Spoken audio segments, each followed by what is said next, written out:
This is going to be the last video on the import statement, and then we're going to go back to looking at the standard library. So there is a way to import all of the names from a module with one statement. From module import star. That means you'll have direct access to these names without needing to use dot notation. So if I do this, so from random import star, this would import all of those names. I'm actually not going to do this.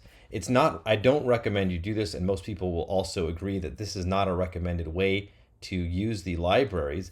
It's much better to just import the module you want and then to use, not from, but like this, and then just use dot notation to access those names. So if I did from module import star, I would have all of these names available for me directly without dot notation. So I could say randint, or sample, or seed, or shuffle without saying random dot shuffle, random dot seed. So I wouldn't need this module name and then dot. I would have the names directly available in my namespace. So this was sort of a older way, or more, it still exists in Python, but really not a recommended way in modern Python, just because it kind of clutters up your namespace.